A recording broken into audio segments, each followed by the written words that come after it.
The theme today, technology is able to augment human senses and be immersed at a higher level of experience. To moderate the segment, ladies and gentlemen, Program Head ICT Agency of Sri Lanka, please put your hands together for Sachindra Samararatne.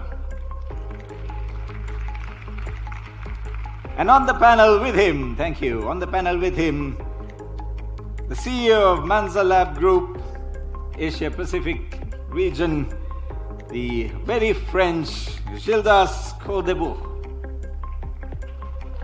There he is, with the unpronounceable surname, Coldeboeuf. How did I fare, Gildas? Okay, I got it right, okay.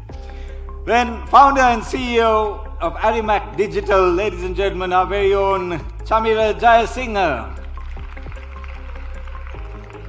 The founding director of Tulane, Casie Millhouse-Singh.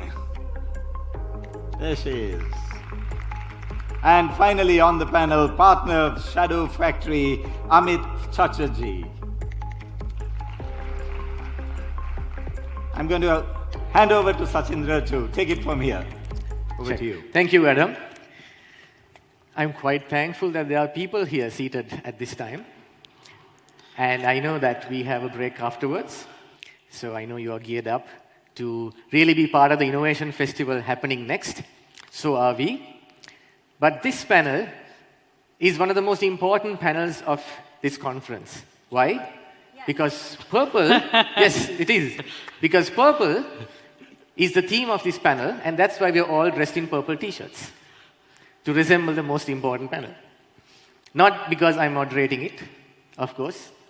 So I have a very dynamic set of people here. People who have done really cool things, but cool things which have really made business sense. To start off, let's do a 2-minute introduction from all panelists, starting with Chamira.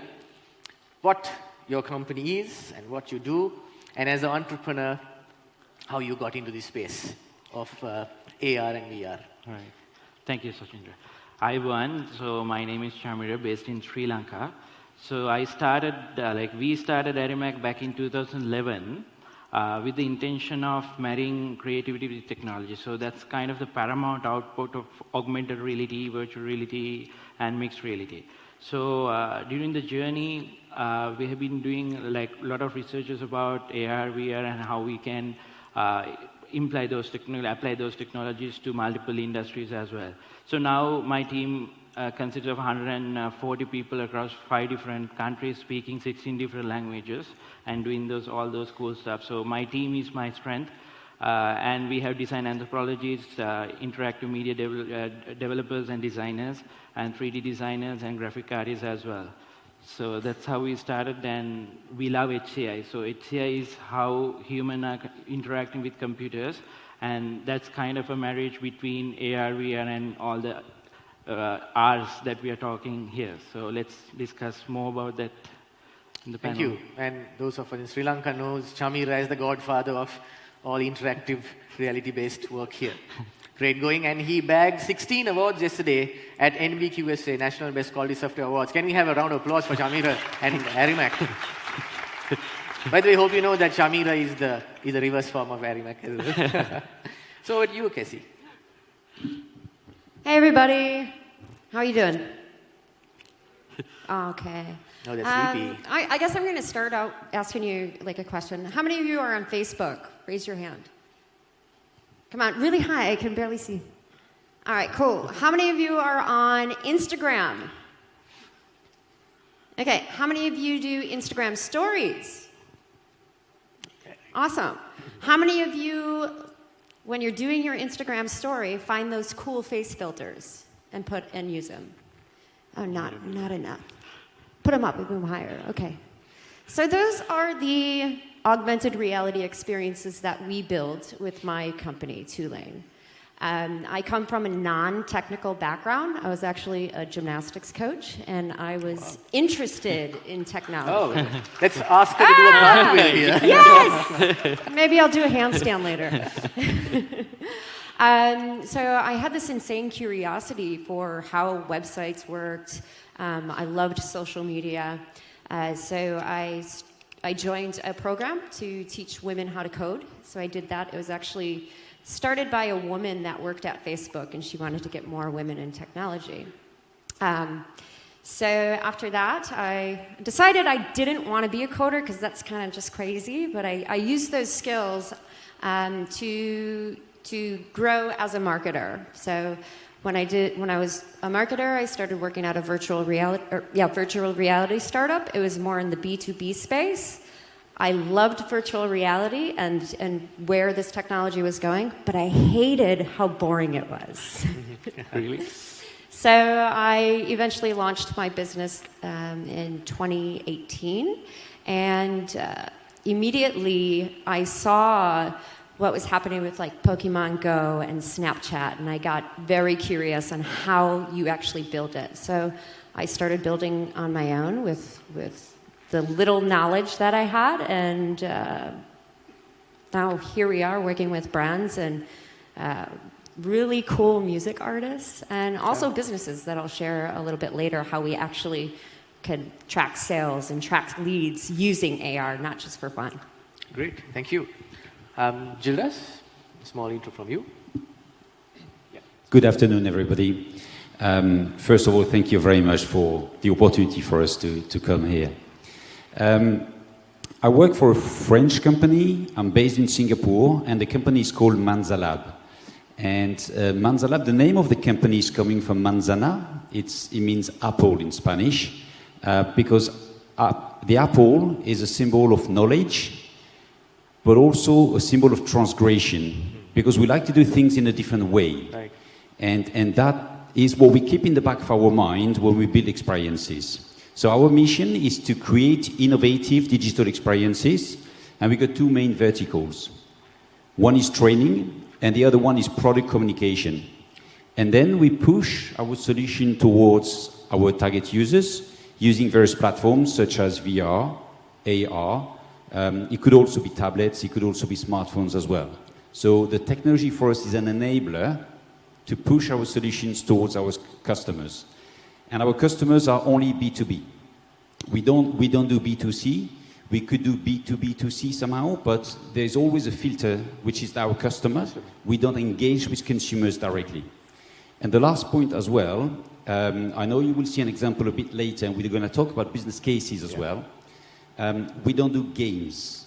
And I know there's lots of games in the industry, in this industry, but despite the founders of the company are coming from the gaming industry, we decided not to do games in our business today. Okay. And the company was set up 9 years ago.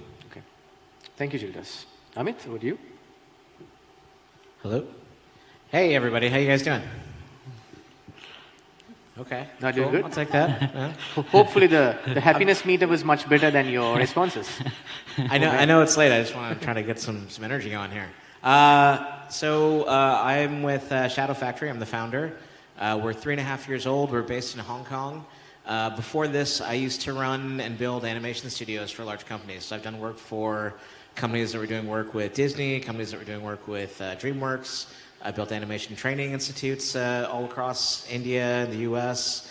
I ran a full-service production company in Boston for a couple of years. And I've been like a technology and creative consultant pretty much my whole career. Everywhere in the industry. So I've done like content production, I've done kind of on the ad testing side, the ad tech side, advertising, and I've done a lot of e-commerce tech stuff and all that. So the team that we built in Hong Kong is about now 60 people, and we've been around for about 3.5 years. And we work with a lot of different agencies, fashion companies, entertainment clients, industrial engineering clients. And what we try to do is we try to close the gap between VR, AR, 360 video, whatever you want to call immersive media. We're experts at building that kind of content and devising those kind of solutions and connecting them to an enterprise company. So like if they already have like a CRM practice or a very scalable business practice, we plug these technologies and this media into it so they don't have to do it separately or reinvent the wheel or think of extra resources. We try to make it as easy to use and easy to think about as possible.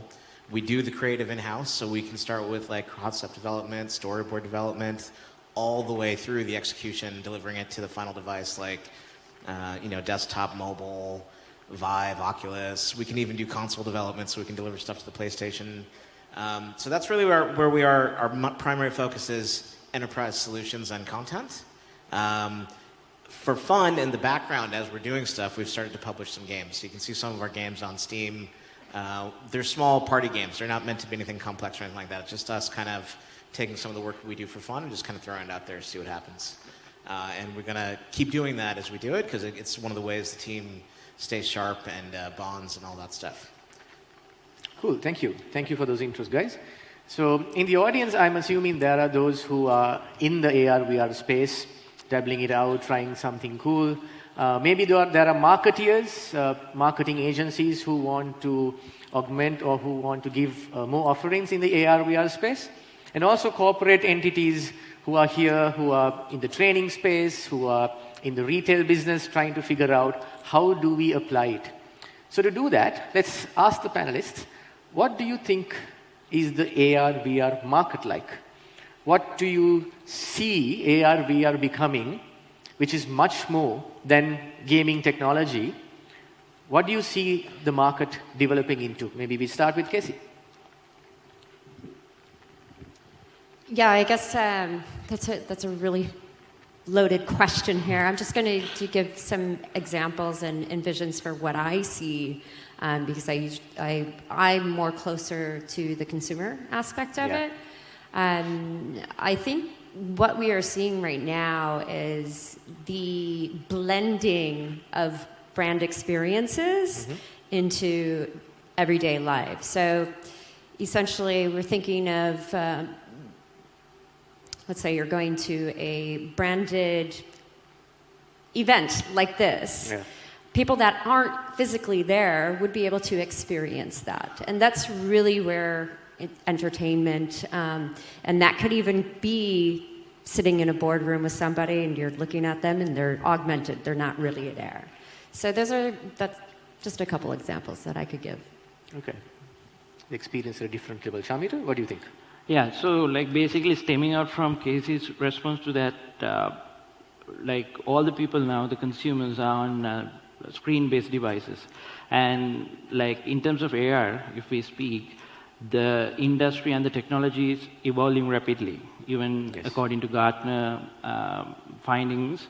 So AR is one of the key technologies that's evolving exponentially. So the big giants like Facebook, Apple are like investing heavily on AR and VR immersive technologies, and also original manufacturers, phone manufacturers they are coming with a lot of SDKs for mobile phones to develop AR applications as well. And in terms of the technology, so if this kind of an event, so there's a new technology in AR called persistence AR. So where you can have a cloud-anchored object in this event, and then after 1 year, if we come to this stage again, we can interact with that virtual object. All right. So like AR has grown to that level. So it started with marker-based AR, then markerless and persistent AR.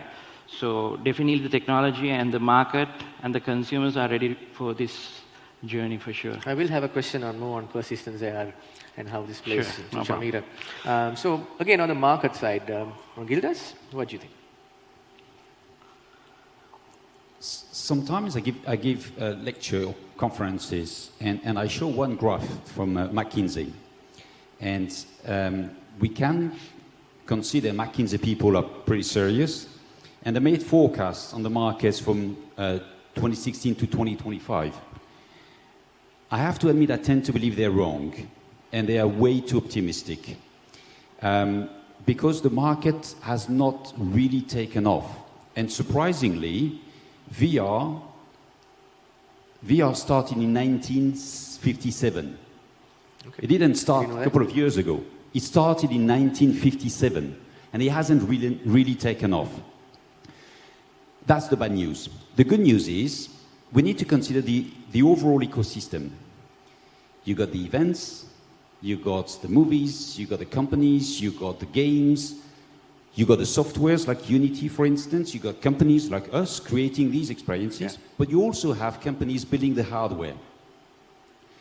And when you look at a company like Facebook, who decided a few years ago to acquire for a few billion US dollars a company called Oculus, and now you can find the Rift, the Go, the Quest. They're coming up with a range of products, which, by the way, is much, much more affordable compared to what it used to be a couple of years ago. Exactly, yeah. I still believe, and that's what I discussed this morning at the breakfast with Casie, I still believe, the other Casie, from Hong Kong. Casie boy. It's Casie girl. Yeah. I still believe I'm waiting for one company to come on board, that is Apple. The day they come, and I'm not saying they are coming, but I wish they will, the day they come with glasses for augmented reality, that will have a massive impact. Exactly as the iPhone had an impact in 2006, if I'm correct, when it started the Apple Store, where you had all the apps, and when people realized how much they can do with a smartphone. I'm looking forward to this moment where they will come up on the market with this technology, with this hardware, because we will be ready at that time to create experiences for the consumers, whether they are for the consumers or whether they are for companies, corporate companies, and whether they are games or really B2B oriented experiences. So we need to consider the overall ecosystem. It's moving in the right direction, but again, if you read articles quite a few years ago, people were very optimistic, and the pace is not as fast as what we would have expected it to be. Great. That's something to look forward to. Apple coming out with glasses and we building onto it. That will benefit everybody. Benefit everybody. Everybody. And they will look really good. Look really good. Because, to be honest, I would never put on any of the products that are there. I'm female. I need to look good. Like, they look horrible. So hopefully Apple will make something that looks nice. Apple makes one that looks great, has no buttons, and only works with their stuff. It's going to be awesome. Awesome, yeah. I love Apple products. I'm not bashing them. For me, when I think about VR and AR as an industry, the potential for the industry for me is very exciting, because what we're seeing is something that's as disruptive as when web browsers hit the internet. It's a whole new way to interact with information. And so if you think about that, like, okay, well, what do we plug into our VR experiences apart from like games and just sitting in a VR experience? Like, what can we plug into it? We can plug in any kind of data feed. That means anything that's blockchain related, anything that's IoT related, anything that's like smart city related. All these next generation technologies can plug into VR and AR, and VR and AR will become our interface for these things. So if you think about all the favorite sci-fi movies that we love to watch, like, you know, Blade Runner or Ghost in the Shell or The Matrix or Ready Player One, all of that stuff is now several steps closer because we have these kinds of technologies. The challenge that we're having right now is that the monetization path is not clear for every industry and every product line and every kind of customer. So people are hesitating. People are scared. We talk to clients every day. We're knocking on doors every day all over the world. We do business in Hong Kong, Singapore, Tokyo, Canada, and the US.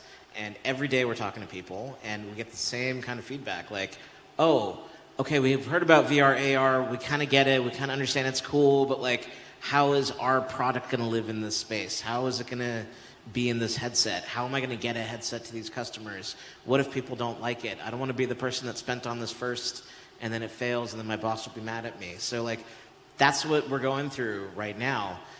When I was in advertising, I used to do a lot of work on car accounts for traditional stuff like TV commercials, web pages, that kind of stuff. And the guys who are the creative directors for car commercials and stuff like that, they're very, like, in their own space about stuff. They're kind of like, don't tell me what the other car brands are doing. We're Jaguar, we're BMW, we do our own thing. We don't care about the other guys. I got to tell you, my first 3 VR pitches for car companies, the first sentence out of the other person's mouth was, hey, what are the other guys doing? Can we see it? Who else has done VR? Can we see what they did? Oh, I heard they did one. It didn't work out very well. Why didn't it work out very well? How is this going to be different? So people are naturally very hesitant because they really don't understand this thing yet, and they don't understand how to plug it into their existing ecosystem. So we're going through this hurdle right now. It's a learning curve, but slowly it's happening. There's a changing of the guard across industries right now. So if you think about the people that pay advertisers, like the big brands that, you know, have new CMOs stepping into place, the next generation of CMOs, they understand how to do integrated digital technologies. They're thinking about it, they want it, and they're paying attention to what millennials are doing and the next generation after that. So like, they want more integrated, more digital stuff. And they're forcing the advertising agencies to start thinking in more integrated ways and start spending their dollars more efficiently. And if you look at the advertising agency world globally, all the old guard of CEOs are stepping down. Maurice Levy stepped down from Publicis. WPP has had like a new round of leadership. Wonder Man has a new round of leadership. All these guys are going through these drastic changes and transformations, and the new people that are stepping up are, you know, more open-minded about digital stuff. They understand how to think digitally, and they are going to want to see these things. So the only thing that's missing for them is, how are we going to monetize this stuff? And so that's our job right now for the next couple of years, is we're going to show people, here's how you can use this stuff, here's how this benefits you, and here's how you can add real value to your customers at the end of the day. So you came to a very important point, which is what the audience might be also thinking. So yes, we spoke about what our companies do, which is very important to understand, because even to find panelists for the AR VR session, it was very tough. Because even though the market is big and the market is growing exponentially, companies who are doing it really well in the world is a really small amount. So when you're building a business in this space, it's really important to understand what they do. Yes, exactly. We're doing really well. You're doing really well. It's very important. So the importance is, just exactly as you said, how does it really support the business? How does it convert to customers? How does it convert to engagement? So maybe starting from Gildas, what are those real use cases that you have in application of AR, VR technology, which has really transformed the clients that you work with? I think we got a video I'd like to show, and I like this one because this is an experience we created for other customers, but this one we just implemented in Asia back in September, a couple of weeks ago. Right. And I'd like to watch the video and I'll explain. Can explain. If it's not self-explanatory enough, I'll explain more. Yeah. Can we have the video? Yeah.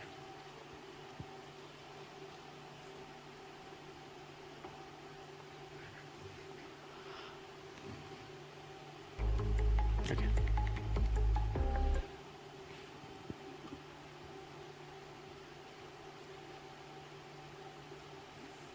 Can we have the sounds?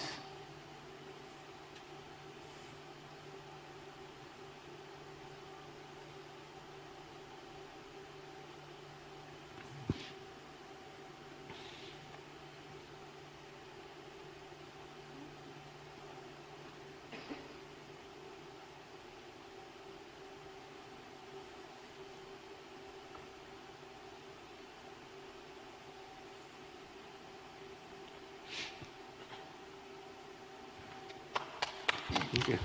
Great stuff. So this is we call TeamU. TeamU is like we meet the other way around, TeamU Academy. So basically, it's not about VR, but it's a meeting room. It's an academy, so it's a school. So we bring people together. And I like this experience because there is a real benefit. That's what you could see at the end of the video. There are clear benefits for the company. People don't have to travel anymore. So it's very good for the carbon footprint, and many people talk about it these days. You're saving lots of time. Sure. I mean, for people who are traveling in Asia, if you go to Jakarta, Manila, for instance, it can be very challenging. And because you're not traveling, you're reducing your travel expense. Yeah. So when you build a business case for a company like Adecco in this case, by explaining that there is a cost related to this experience, but when you put next to it the benefits, whether they are very tangible, like expenses, a little bit less tangible, like the time you're not going to spend by commuting, or the carbon footprint again, then people start realizing there is a benefit for me and I want to go for it. You would be surprised that once, we were still discussing with the customer, it was still a project, it was not done yet, it was not agreed yet. I asked the customer, okay, what are the KPIs that you want to look into to say 3 months down the line, 6 months down the line, that you're happy with this investment? Yeah. And they were like, oh gosh, yeah, we need to think about it. And I was like, but that's maybe one of the first things you want to think about it. Exactly. This is new, and I was very glad that they wanted to go for it. Yeah. They also wanted to go for it, coming back to your point, Amit, in terms of brand image, that was really good for the company. Yeah. Because when you visit this company, with all respect for them, the offices, the way it's being built, doesn't look very modern, trendy, let's say. And that's one way to keep my youngsters in my offices. Otherwise, they may go to the next company, to another company next door. So there are lots of benefits, let's say, for the company. And I truly believe that people will go into, especially in our field, when you do B2B business, people will go into this area when there are clear benefits for the company, for the buyers. Today, and based on your experience, you see people investing with agencies. And they would decide to go for an investment because they know how much they will bring back to the company. I will invest $1, it will bring back $2, $3, whatever the number is. In VR, this is not tangible enough yet. Exactly, yeah. We do not have enough experience to say, if you do that, this is how much you're going to get. Yes. In this case, it was extremely simple because you know how much you spend every month to make these 34 people travel to Singapore. Yeah. So that's very simple. But people do not tend to go for these experiences yet because they don't know exactly how to calculate the return investment. So we have to be very tangible, explain what the benefits are, and then they will go for it. So what Gildas says is a very important thing to take home. If you're a startup who's pitching to customers in this space, or if you're a chief marketing officer, CMO, as Amit mentioned, trying to explain why this is important to your company, to your CEO, these are some of the examples that you can use, because your CEO will ask, how does it help your bottom line? From the biggest conglomerates in the country to the smallest SMEs, they will ask, how does it support our bottom line? Then this is what you need to use, how the exact ways how this affects your business. Chamira, you'll have a lot of use cases as well in this area. Yeah, so I'll talk about the case studies that we have done, so it's much more practical here. So this year we did a massive campaign, a global campaign for United Nations for their Sustainable Development Goals. Yeah. So they have 17 goals and they wanted to communicate that to the global users in a much more intuitive and experiential manner. Right. So we came up with this Facebook Spark technology with basically like each sustainable goal depicts one wing. So we had 17 wings where users can play with. So basically with the filter the body tracking is enabled and they can have a wing around them. Yeah. So the campaign went massively successful and we have been featured in United Nations General Assembly as well. Yeah. So that's one case study as to how we can give a message to users in a much more intuitive and robust way through AR.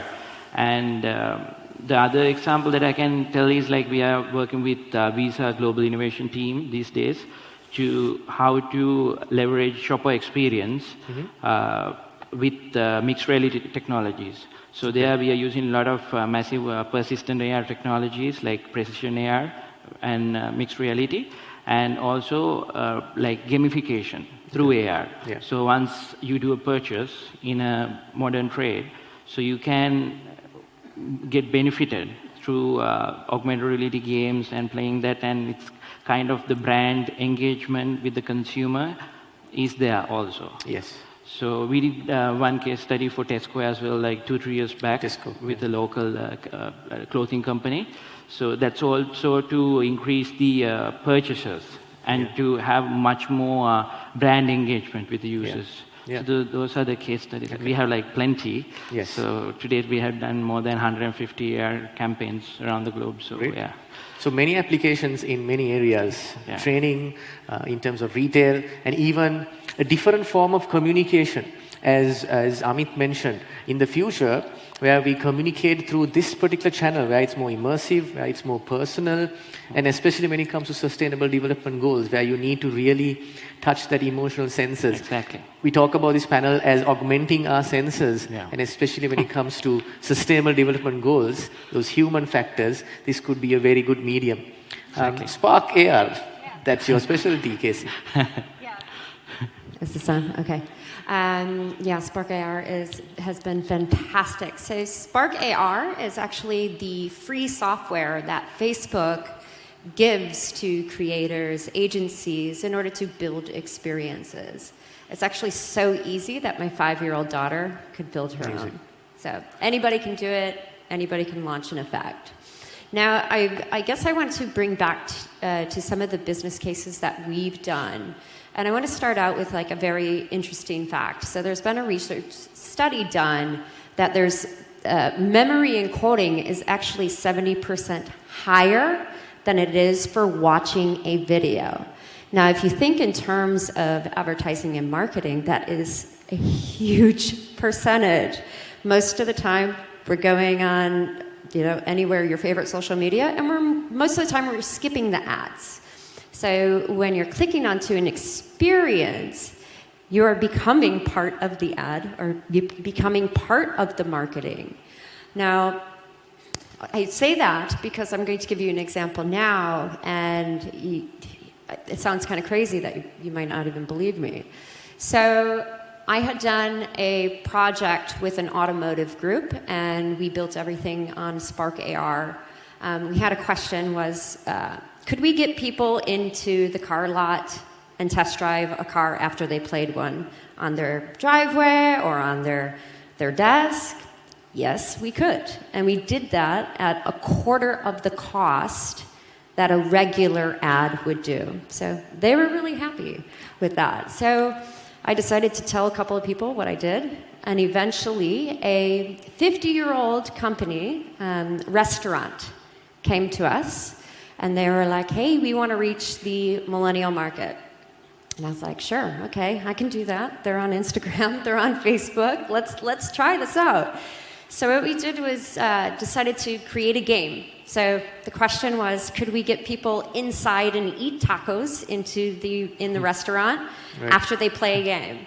So we built the AR experience through a Facebook Messenger chatbot because I was finding it very difficult to get people to play with the AR because it's so new. So we needed a way to tell people how to play with it, what they win when they do it. So they would eat these little tacos, and then at the end they would get a free voucher for a taco. And then about 20 minutes later, they would get asked if they wanted to book a table. So in the first 24 hours, we had 83 tables booked for the client. Right. And they made all their money back in the first weekend, for sure. So it was... Yeah, that's great. It was a fantastic campaign, and it was also a lot of testing. And I decided one day, I was at one of the Facebook events, I showed them what I did. And they had never seen that before. And they had never seen it done, especially in a restaurant, an old 50-year-old restaurant. And the success of that is actually what started them building what they're building now, which is the Messenger AR. So, yeah, that's a pretty good business case, I guess. That's great. Awesome. Yeah. Awesome. Yeah. Let's give a hand for all those use cases that are. So I will link it to some of the questions since we have 30 minutes more very interesting things coming up. I will link it to our case studies which we're talking about. Some questions on ROI which we've answered. This particular one, do you guys think, so it's open to the panel, do you guys think current costs associated with the hardware and implementation are in favor of computational heavy holographic VRs to be used in real world use cases? Maybe Amit can answer that. I love the hardware question because people get so fixated on the headsets because there's a cool headset coming out every month. And the thing that you have to remember is, how many of you have a smartphone, like an iPhone or an Android phone on you right now? Right? If you have one of those phones, you can already interact with VR, AR technologies right now. You don't even need extra gear. You don't even need a cardboard. You can just get started. Is it the same thing as putting on an Oculus headset or a Vive headset? No, absolutely not. But you can already start to touch this stuff with just what you have on you. This is one of the things that we actually work with clients a lot on, is like, how do we deliver the experience to people en masse, and then how do we drive them to a more rich experience?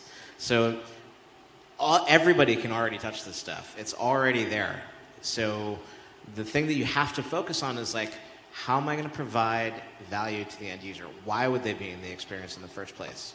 Because if you just do VR, AR as a gimmick, like, okay, here you go, we did it, done, people don't care and they forget about it and they're like, you wasted my time. They're not going to come back, they're not going to share that with a friend, and they're not going to brag about it. So you have to provide value to the end user somehow, and that starts with what's a good story, what's the brand DNA, what do we really need to do here? The device aspect of it doesn't really matter. So you're also saying that it's becoming more accessible since it's on your phone itself. And rapidly becoming more accessible, and all the headsets eventually will streamline to this form factor. Very soon. That's all happening. So don't worry about the headsets. Whatever headset you're looking at, you got to understand the hardware manufacturers are already 1 to 2 generations ahead in the lab. So whatever you've bought in the store is already obsolete from a technology right now standpoint.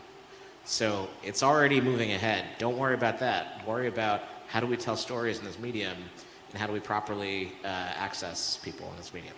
It might come to a point where mobiles become redundant and it's your headset that you're after next, the cheaper headsets coming out, to a point where people might work at home with your headsets on in a virtual reality environment, just like Gildas spoke about in terms of training. Moving to that into a question which asks, not all meetings are simple ones. I'll repeat it, just flipped with another question. Just don't take those meetings. Too many questions. Yeah, don't send questions when asking questions. So, not all meetings are simple ones, and nothing to hide, but many business meetings are with confidential information. So the question is asking how secure these AR and VR communication is. So I don't know if the question is directly related to the example. It feels like it's directly related to the example, yeah. If that's the case, then I can answer very simply. To set up such an experience, you need 2 servers. One for the app, one for the data. The first customers we've had was the French army.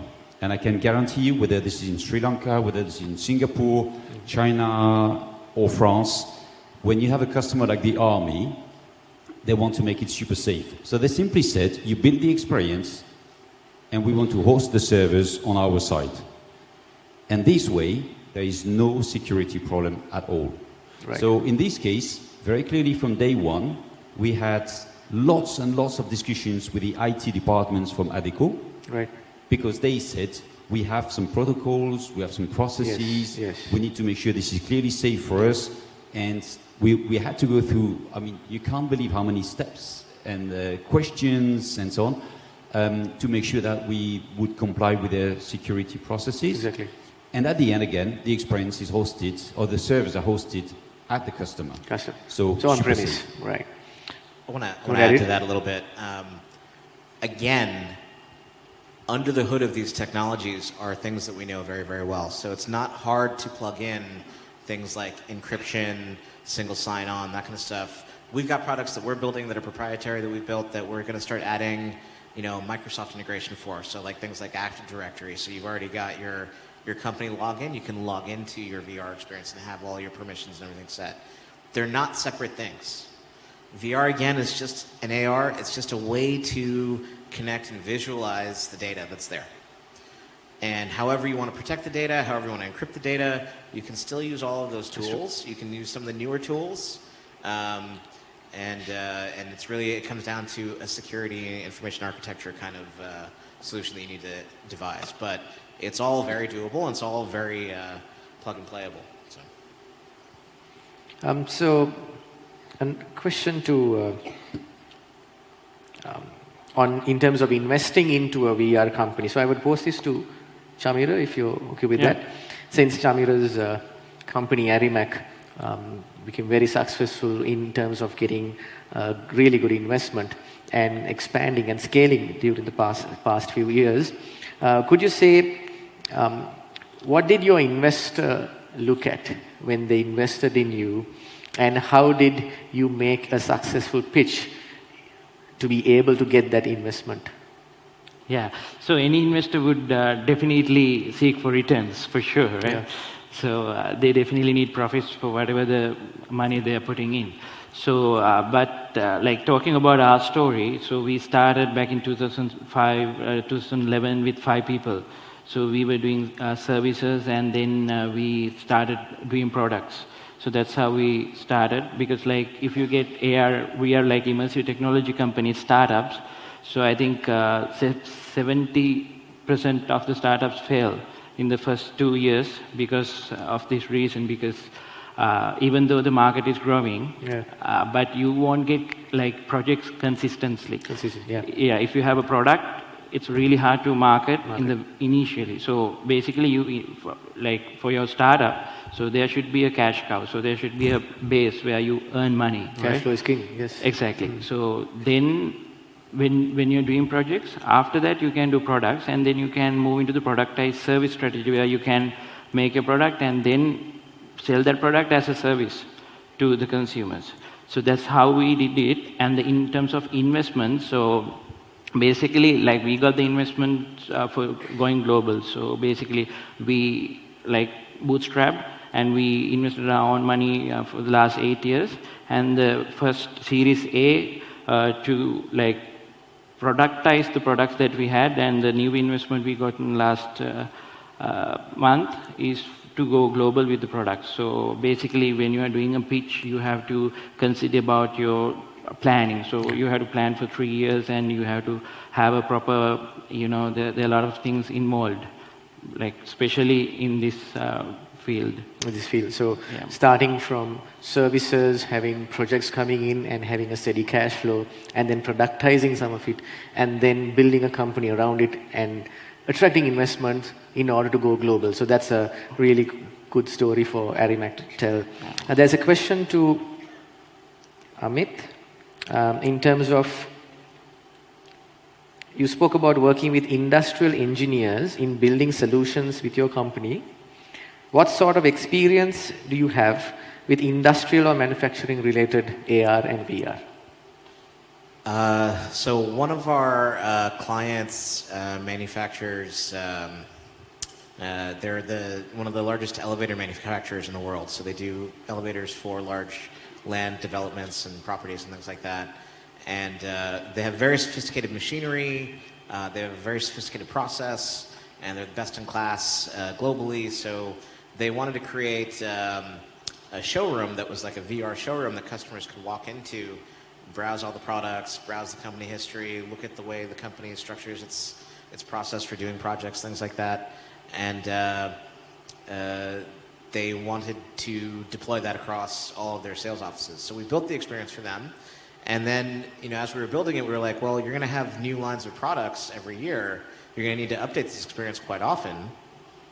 So what we did was we built a content management system for them so that they can log into a web portal, much like a Wikipedia, or I'm sorry, like a WordPress or like a Wix. They don't have to touch the Unreal Engine. They don't have to touch Maya. They can literally go to a web portal, update their notes, and drag and drop assets and deploy a new build. So our enabling that for them allowed them to get very comfortable with the product or with VR, and they decided to deploy that across all 80 of their sales offices around the world. And in the process of doing that right now. And they're very excited about it. They've had really great feedback from customers about it. The sales team globally is very excited about it. And it opens up a lot of new talking points for them. And it also gives them the ability to localize certain stuff by language and things like that. So they're very excited because they can show off all the things that they love about their company in one experience. And they've got like a guided tour for it. Some of the other stuff that we're working on right now, which is more in the proof of concept stage, is kind of like a ride-along experience. So if I'm wearing a headset and I need to go manage a site or the repair of a site, I can bring a supervisor with me, and the supervisor can help me highlight the machinery and be like, oh, this mechanical part here needs to be looked at, take a look at it. Or this isn't installed properly, do this again, that kind of stuff. We're pitching solutions like that that are interactive, collaborative with remote users and stuff like that through AR, VR. Wow, so for those of us maybe a few years back who thought that AR, VR is a cool thing for gaming, this has opened up a plethora of various applications around it. Gildas, you want to add on to it? I just had one experience we created for a company in the healthcare industry. because you got two technologies in VR. You got 3 DOF, degrees of freedom, or 6 DOF. And when you use a 6 DOF headset, you can kind of walk around within the experience. And we created an experience for a healthcare company for people who have to manage or to deal with dangerous chemicals every day. Right. So at the starting point of the experience, you go to the changing room and you got to wear special clothes and the glasses and so on. And then you go into the factory. We recreated the factory. And then you deal with all the machineries and the chemicals and so on. So somehow the good thing in VR, you can fail in training in VR. You can fail as many times as you want. That's okay. Fail as many times. You won't get hurt. Yeah. You won't cost you money. You will not break anything. Yeah. And you can do it as many times as you want. And at one point, by going through these trainings, then you're ready to go into real life in the factory. Yes. And then there won't be consequences or problems on your body or the machines or whatever. And that's an experience we created as well. That is really, really helpful for the company. Difficult to put in, to talk about ROI, because we don't put numbers next to it. But when you don't have accidents in your factory anymore, then this is where the benefit stands. There have been a few, like I think Accenture published some stuff recently about the benefits of VR training, and like the ROI stats on it are through the roof because of the recall, like you mentioned, the recall is very high, and so the retention of the skills is also very high. So it's also very high. Somewhere out there's a report on some of the percentages, but yeah, again, it's still very early days. We have 1 minute more. I'll just pose a question to Casie. This is a more philosophical one where we'll end with it. Will AR and VR change the reality in the future? Will AR and VR change the reality in the future? Absolutely. I'll give you an example. So a friend of mine, very close friend, his nickname is The Dude. His name is Eugene So, and he has a company that does virtual reality experiences for people with dementia. So these people have we have no idea what's going on in their mind. And he's able to give them a new reality with the headsets. Now it's completely amazing what even the possibilities that we can do for people that are unable to even think properly. So yeah. So our time is up, and we'll break up for now. And it's very important that these panelists are here after this panel discussion as well. They'll be walking around.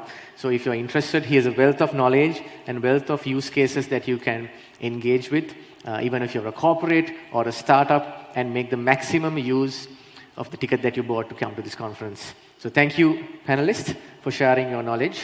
And over to you, Adam.